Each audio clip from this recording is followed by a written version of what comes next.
Hello everyone, I am Avinash Mishra और मेरे साथ अंकुर आनंद सर भी हैं। सो हम दोनों ने ही every time we have cleared prelims, so we have cleared prelims five times, okay, and a score of around 100 plus every time. We are going to discuss the answer key of today's. जिसका थोड़ा fast है तो कुछ mistakes हो सकती हैं, but आप देखिए उन्हें और डू कमेंट अबाउट इट अगर आपको लगता है कोई आंसर गलत है या सही है, जो भी आपका ओपिनियन और व्यूज हैं। कट ऑफ वगैरह को लेकर, एनालिसिस को लेकर हम लास्ट में कमेंट करेंगे। 4 पार्ट होंगे इस वीडियो के। अभी तक हम 2 पार्ट अपलोड कर चुके हैं, तो आप उन्हें 1 से 50 तक देख सकते हैं वीडियो। इस पार्ट में हम लोग 51 से 75 क्वेश्चन को डिस्कस करेंगे। So consider the following statement. ये 51वां क्वेश्चन है, 51st question. Panchayat at intermediate level exist in all states. आप ये देखिए, एक्सट्रीम स्टेटमेंट है, ऑल स्टेट्स में होने के चांसेस बहुत कम है। एक आध स्टेट तक एक्सेप्शन हो ही सकता है, नॉर्थ ईस्ट वगैरह जैसे हैं। तो first will be incorrect. Then बोला एज लिमिट जो है 30 ईयर्स है to be eligible to be member of panchayat at intermediate level. ये भी थोड़ा ऑड साउंड कर रहा है, 30 ईयर्स एज लिमिट नहीं है इसके लिए। फिर तीसरा जो है, चीफ मिनिस्टर कह रहा है कमीशन को अपॉइंट करते हैं, चीफ मिनिस्टर। तो आपका दिमाग में ये एक तरह से घंटी बजनी चाहिए थी कि चीफ मिनिस्टर नहीं, गवर्नर के होने के चांस ज्यादा है। Chief minister of a state constitutes a commission to review financial position of panchayat at the intermediate level. इसके चांस है कि गवर्नर ऐसा कंस्टिट्यूट करते होंगे। अब इसे पूछा क्या है, पूछा है नॉट करेक्ट, तो तीनों ही यहाँ इनकरेक्ट लग रहे हैं हमें। तो we will go with 1, 2 and 3।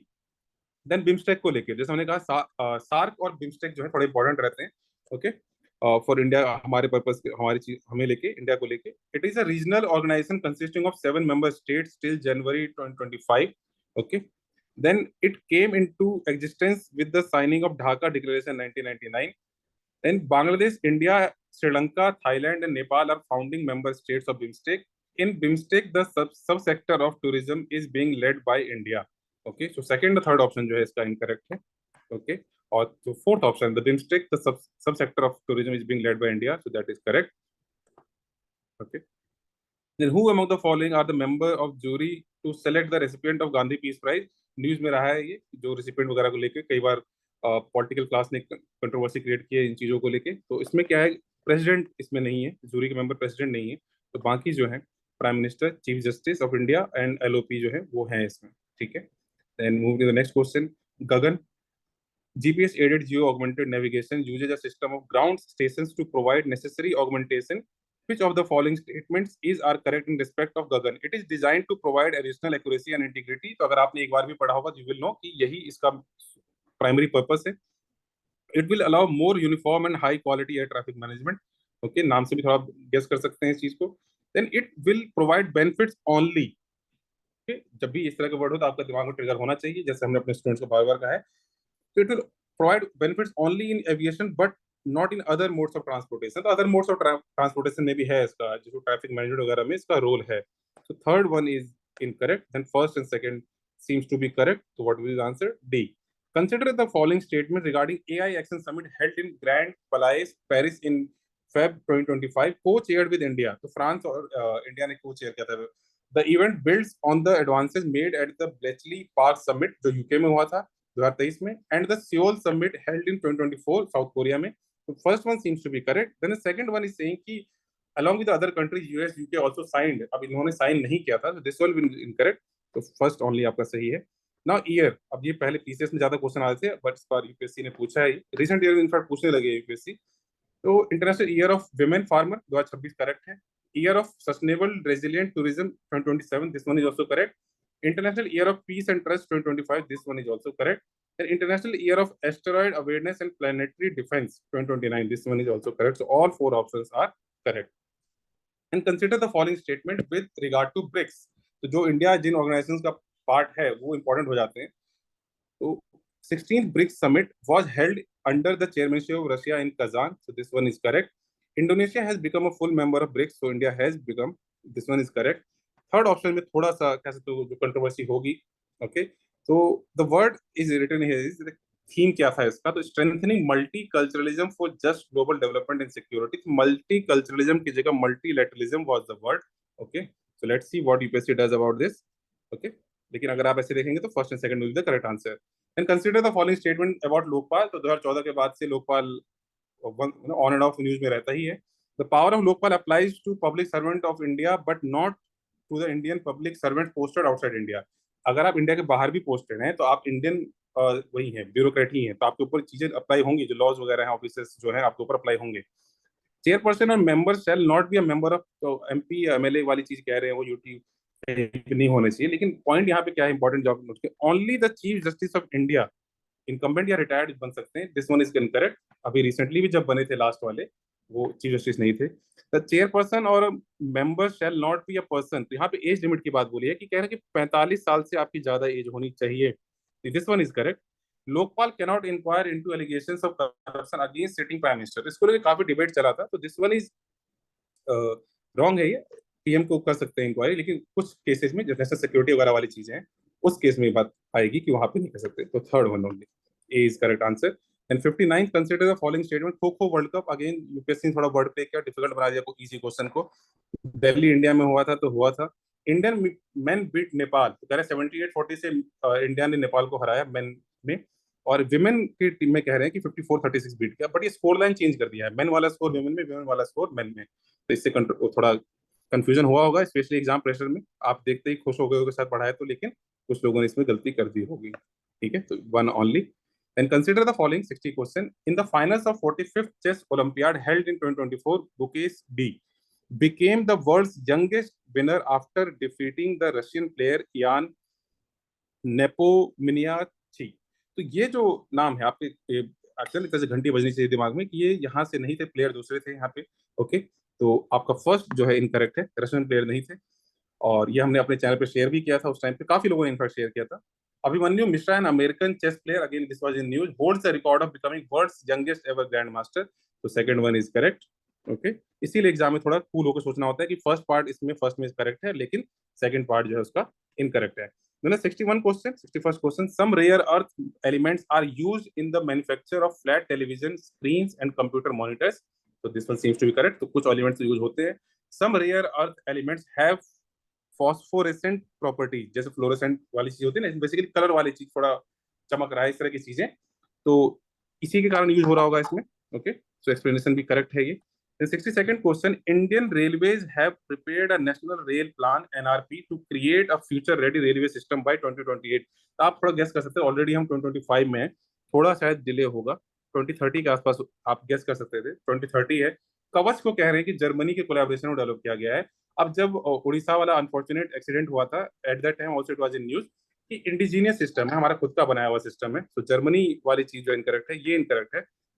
अब कवच सिस्टम कंसिस्ट ऑफ, तो RFID जो है होता है इसमें। अब क्योंकि ऑप्शन ने पूछा नॉट करेक्ट, तो फर्स्ट एंड सेकंड आप देखेंगे तो ये नॉट करेक्ट है।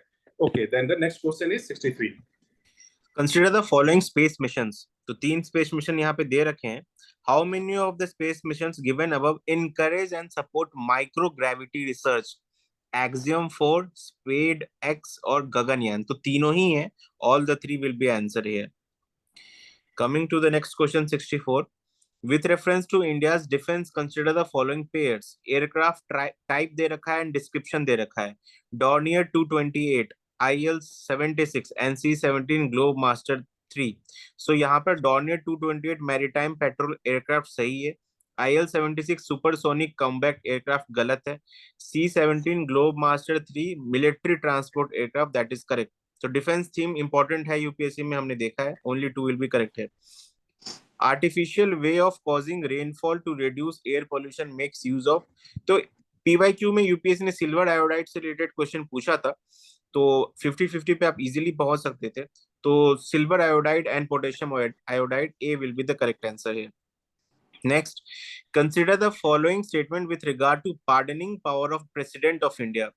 The exercise of this power by the president can be subjected to limited judicial review. That is correct. It can be subjected to limited judicial review. Second, the president can exercise this power without the advice of central government. So that is incorrect. President has to exercise this power with help of central government. So one only will be here. Correct. Next question, 67. Consider the following statements. On the dissolution of House of the People, the Speaker shall not vacate his her office until immediately before the first meeting of the House of the People after their dissolution. That is correct. Speaker का position automatically नहीं खत्म होता है. Second, according to the provision of the Constitution of India, a member of the House of the People on being elected as Speaker shall resign from his party immediately. That is incorrect. ये British convention में है, India में नहीं है, तो second is incorrect. सो अगर first सही है, सेकंड इनकरेक्ट है, तो ऑटोमेटिकली आपको पता चल जाएगा कि सी सही होगा. तो थर्ड ऑप्शन हम देखते हैं. The Speaker of the House of the People may be removed from his/her office by a resolution of the House of the People passed by a majority of all the then members of the House, provided that no resolution shall be moved unless at least 14 days notice has been given of the intention to move the resolution. Correct. Next. 68. Consider the following statements. If any question arises as to whether a member of the House of the People has become subject to disqualification under the 10th schedule, the President's decision in accordance with the opinion of the Council of Union Ministers shall be final. That is wrong. यहाँ पे president का decision नहीं होता है, यहाँ speaker का decision होता है या चेयर का डिसीजन होता है. Next, there is no mention of the word political party in the constitution of India. ये भी गलत है. पॉलिटिकल पार्टी मेंशन्ड है एंटी डिफेक्शन लॉ से रिलेटेड अमेंडमेंट में. नेक्स्ट 69 statement based question है. First statement, in India state governments have no power for making rule for grant of concession in respect of extraction of minerals, minor mineral, even though such minerals are located in their territory. ये गलत है. minor mineral पे state के पास कुछ powers होती है and अगर statement 1 गलत है automatically आप देखोगे D option will be correct here. Statement 1 is not correct but statement 2 is correct. Next 70, which organization has enacted the nature restoration law to tackle climate change and biodiversity loss? So इसका correct answer है 1A, European union. Generally आप देखोगे कि climate से related चीजों पे European union ही आगे होता है. 71st question, this is very innovative question from UPSC this year. Suppose the revenue expenditure is 80,000 crore and the revenue receipt of the government at 60,000 crore. तो ये आपका रेवेन्यू डेफिसिट हो जाएगा 20,000 करोड़ का. The government budget also shows borrowing of 10,000 crore and interest payment of 6,000 crore. Which of the following statements are correct? So first हो गया आपका revenue deficit 20,000, that is correct. Fiscal deficit is also 10,000, that is also correct. And primary deficit is of 4,000, that is also correct. So all three will be correct. Next, India is one of the founding members of INSTC, International North-South Transport Corridor, a multimodal transportation corridor which will connect. तो आप देखोगे इन options में कि A and D दोनों ही सही हैं, but ए में Iran का ऑप्शन दे रखा है, India to Central Asia to Europe via Iran. So that is more suitable है. But D option is also not wrong कि अजरबैजान भी कनेक्टेड होता है. ठीक है, तो A will be here correct. Next 73rd statement based question है ये. Of the two major ethanol producer in the world, that is Brazil and the US of United States of America, the former produces more ethanol than latter. ये गलत है.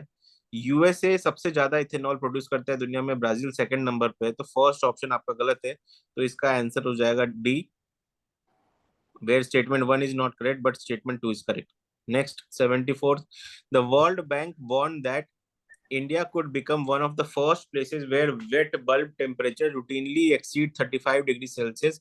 Which of the following statement best reflect the implication of the above said report? पहला, peninsular India will most likely suffer from flooding, tropical cyclone and drought. ये सही है.